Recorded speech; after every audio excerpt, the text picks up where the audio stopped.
George Lawrence Thorogood was born on February 24th, 1950 in Wilmington, Delaware, a town that might not scream blues, but in hindsight is where the seeds of his legendary barroom blues energy were sown. Like, subscribe, thank you. Wilmington's not the Deep South, where the Delta Blues were born, nor is it Chicago, home to electrified blues legend. It's a place caught between two worlds, much like Thorogood himself would become, a bridge between traditional blues and the all-out swagger of rock and roll. George was a middle child in a family of 5 kids, including 2 older brothers, John and Pete, and young twin sisters, Liza and Ann. His father worked for DuPont, a steady job that defined middle-class suburban life. But while Wilmington might have been a comfortable place to grow up, it wasn't exactly fertile ground for blues-influenced rebellion. For young George, life was pretty ordinary at first, filled with neighborhood games, the occasional baseball match, pop radio tunes playing in the background. Yet even in those early years, George showed signs of being anything but ordinary. He didn't just listen to the music on the radio, he completely soaked it in. As a teen attending Brandywine High School in the mid-60s, George was surrounded by the sounds of the era. The Beatles, the Beach Boys, and Leslie Gore dominated the charts. And this music lit a spark, but something was still missing. While the harmonies were nice, George found himself craving something more gritty. And it wasn't until he stumbled upon the blues, John Lee Hooker, Jimmy Reed, Elmore James, that everything started clicking. And George would later say that when you first listen to the radio, you're pretty much just hearing the pop stuff and that's all you know. But once he discovered the blues, he realized that he had a lot of catching up to do. And it was like finding this hidden map of a treasure trove of sounds that just totally spoke to him. So George ends up getting a harmony guitar, nothing fancy, just something to get started, and began imitating the down-home playing of his new heroes. His obsession with the blues quickly outpaced his technical skill, but that didn't matter. He was learning to play not just notes, but feeling. And it wasn't long before he realized that his voice, gruff, guttural, a little rough around the edges, wasn't suited for smooth crooning anyway, but it was definitely perfect for that no-frills blues sound that he was going for. Now, before music completely took over, baseball was actually George's first love. He wasn't just a fan, he was a really talented second baseman, good enough to play in Delaware's semi-professional Roberto Clemente League, and his skill even earned him the title of Rookie of the Year. But baseball, like pop music, wasn't fulfilling that deeper itch. And of course, his destiny wasn't on the diamond anyhow, it was on a stage. But in 1970, everything would change. George Thorogood went to a John P. Hammond concert. Now Hammond, a master interpreter of Delta blues, was doing what George had only dreamed of, channeling the energy of the blues into electrifying live performances. And that was it for George. Seeing Hammond made him realize what he really wanted to do at that very moment. So baseball was out, music was in, and George Thorogood was ready to chase down this whole brand new dream. George's first shows were not glamorous by any stretch. He would play solo acoustic sets at Lane Hall at the University of Delaware, and also Deer Park Tavern in Newark. These gigs were small, almost insignificant in the grand scheme of things, but for George, they were transformative. It wasn't so much about how many people would show up, it was just whether or not they could reach them, whether or not the audience actually wanted more. And by 73, George had teamed up with drummer Jeff Simon, who had actually played center field with him back in the baseball days, and also was a friend from his high school days, to form what would eventually become the Delaware Destroyers. And like George, Simon found his calling. His steady driving beats were the perfect counterpoint to George's fiery slide guitar. They played anywhere they could, college bars, dive joints, honing a sound that mixed Chicago blues with the raw energy of rock. George already had the charisma going on. Jeff Simon would even later say that George had that drive even back when they were kids, and at first they just enjoyed playing music together. But it became apparent that they were actually possibly able to make a living at this. So with these raw, high-energy performances, the band was starting to get a following, not just in Delaware, but actually across the Northeast. But George was already looking beyond, wanting to take this thing national. And the blues might have been his foundation, but he wasn't content with merely paying tribute to his idols. He wanted to put his own spin on things. And really what the big draw here was the fact that the band wasn't anything about being virtuosos or showing off any kind of technical precision. It was more about creating that vibe,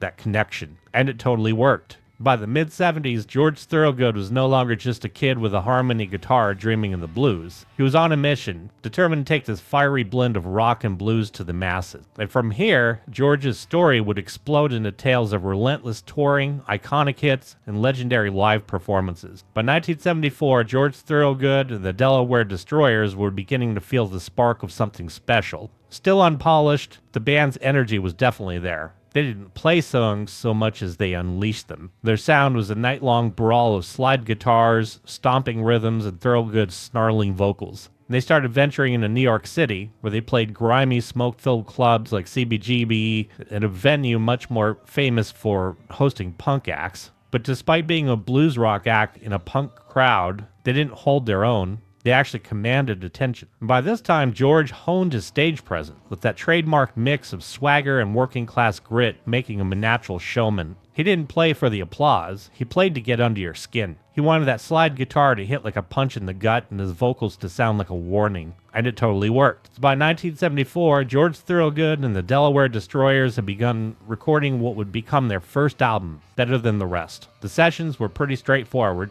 taking place in a modest studio that reflected their no-frills approach. And the tracklist leaned heavily on covers of blues standard, including Jimmy Reed's Big Boss Man and Chuck Berry's Madison Blues. But they had that urgency and sheer energy behind them. That's really what made them stand out. These weren't note-for-note renditions. Instead, George attacked each song with the ferocity of a live performance, trading finesse for impact. And the goal was simple, just capture the essence of the sound, warts and all. So this album was self-funded and actually served as a demo, more than a proper release. While it didn't get immediate attention, it turned out to be a pretty valuable tool for the group. Copies circulated among promoters and venues, helping the Destroyers secure better gigs and build momentum in the Northeast club circuit. And in 1976, Rounder Records, a label really known more for the folk and the roots music, signed the Destroyers, marking their first step toward broader recognition. And the deal was not really lucrative, but it offered something more valuable, a chance to record with professional backing. And then they were able to sink their teeth into recording their self-titled debut album, George Thorogood and the Destroyers, released in 1977. Recorded at Dimension Sound Studios in Boston, the sessions were fast-paced and efficient, with the band aiming to replicate the live sound as closely as possible. Standout track, One Bourbon, One Scotch, One Beer, wasn't just a cover, it was a reimagining.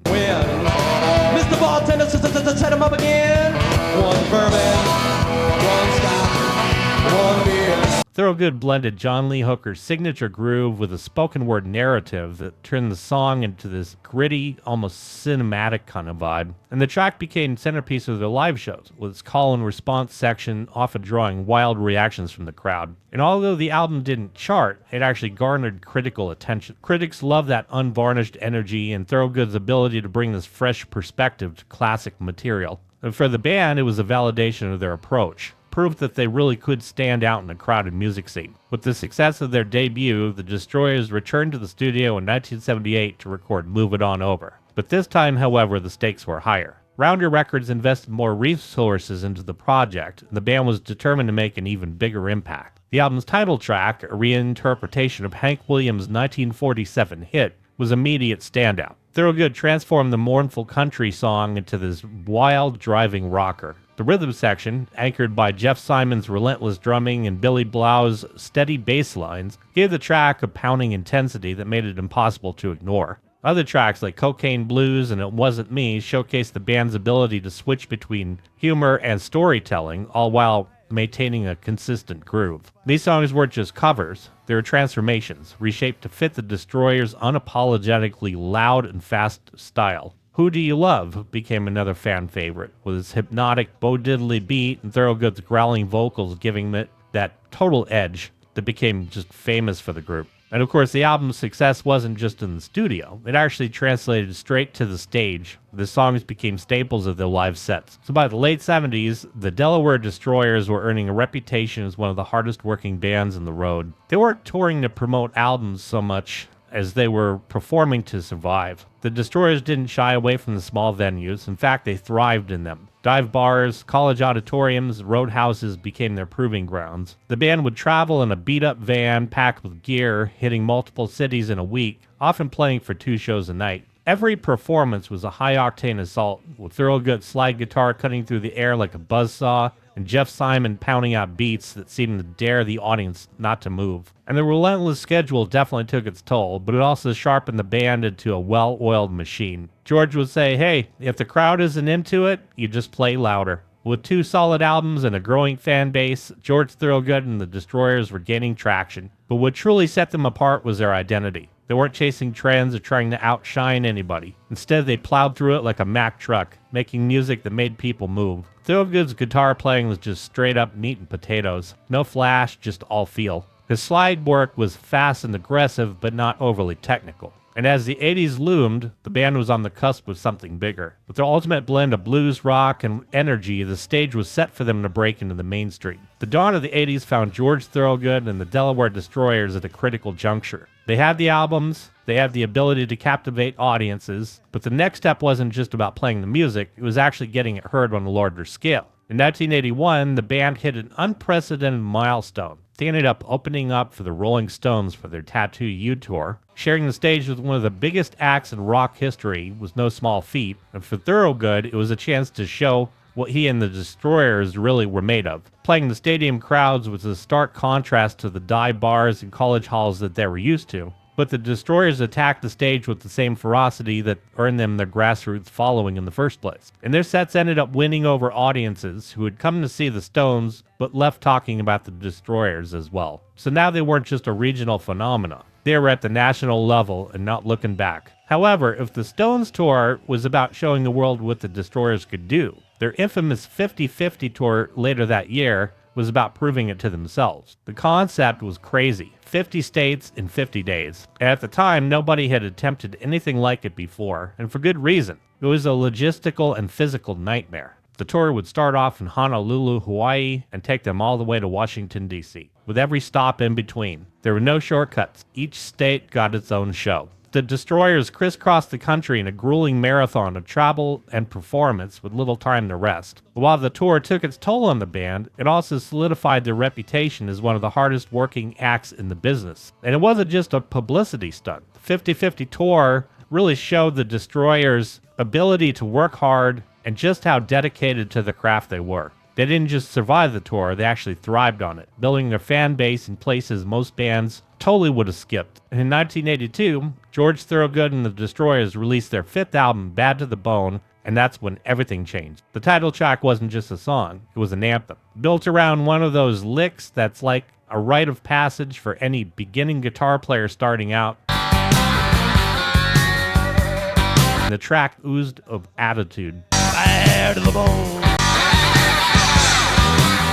Recorded in Miami's Criteria Studios, the album saw the band working with producer Terry Manning, who helped refine their sound without stripping away any of the sheer power. The result was some down-and-dirty blues, but with the polish of radio-ready rock. The perfect combination for music at the time to really break through. And Bad to the Bone quickly became a cultural phenomenon. The accompanying music video, which featured Thorogood facing off against blues legend Bo Diddley in a smoky pool hall, was an instant hit on MTV. The song made its way into movies, commercials, sports arenas, ensuring that even people who didn't know who George Thorogood was recognized the song. And it turned out there was also a lot of variety on the album as well. Nobody But Me, No Particular Place to Go, kind of balanced the humor, along with a lot of soul alongside their trademark grit. And the thing about it was, the success of Bad to the Bone might have propelled Thorogood and the Destroyers to new heights, but didn't change their approach at all. They hit the road harder than ever, playing bigger venues but with the same intensity they brought even to the smallest dive bars. And Thorogood and the band were really making a huge connection with the audiences. And George would say, you could record as many albums as you want,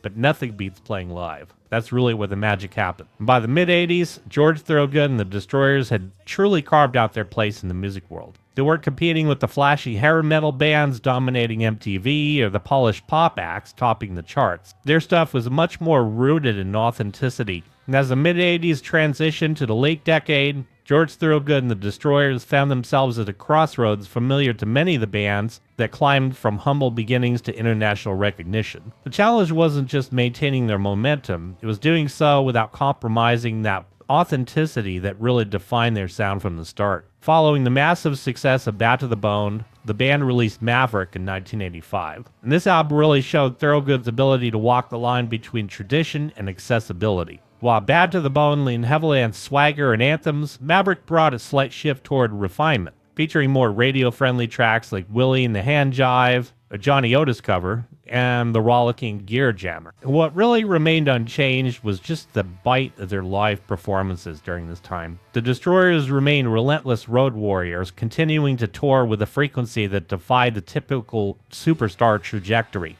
While other acts of this stature were favoring short stints or select dates, Thorogood still believed that his music belonged everywhere, whether it was Madison Square Garden or a fairground in the middle of Kansas. But a lot of that came from George really leaning into his blue-collar appeal, often speaking in interviews about his working-class background and the relentless grind of making it in the music business. He never really saw himself as above the crowd. He always saw himself right there in it, playing for people who work hard and need to blow off some steam. By 1988, George Thorogood and the Destroyers released Born to Be Bad, an album that delivered exactly what the title promised. The tracks like You Talk Too Much and Born to Be Bad, of course, the title track, Thorogood once again showcased his knack for humor and bravado, set against the band's no-frills rock and blues backdrop. And this album really was a return to form for what really got the fans into the Destroyers in the first place. And as always, lots of touring followed. By this time, Thorogood's touring schedule had become something of a badge of honor, and the physical toll of playing hundreds of shows a year didn't faze him. His commitments to the road was just unwavering. And as musical trends shifted, heading into the 90s with grunge and alternative rock taking center stage, George Thorogood and the Destroyers stood their ground. They weren't chasing airplay or alternative rock stations trying to conform to what was popular.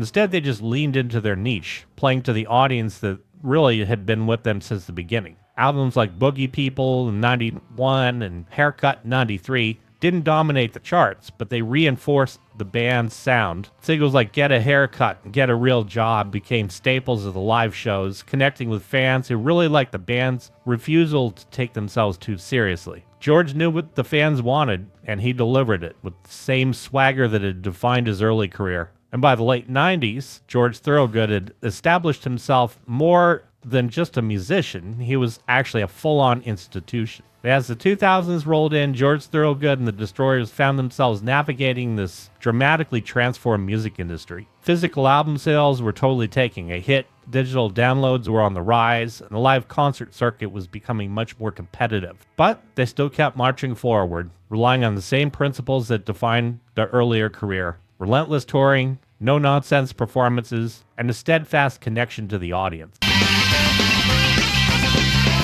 In 2003, the band released Ride Till I Die, an album that carried an appropriately defiant title. It was a mix of new material and covers that paid tribute to Thorogood's musical heroes. Tracks like American Made and The Fixer showcase a continuation of Thorogood's signature sound, blues-influenced rock with a touch of humor, and a whole hell of a lot of swagger. And while the album didn't dominate the charts, apparently it did not need to. George was less driven by record sales than by the reaction of the people who showed up night after night to see them play. And by the mid-2000s, Thorogood's live shows had taken on a new level of significance. With streaming becoming the dominant way that people were consuming music, touring really became the lifeblood of artists who thrived on that human connection. But for Thorogood and the Destroyers, it wasn't a major shift. It was pretty much business as usual. The setlist reflected a career-spanning mix of fan favorites, from Bad to the Bone, One Bourbon, One Scotch, One Beer, and of course Get a Haircut, with a few deep cuts thrown in for good measure.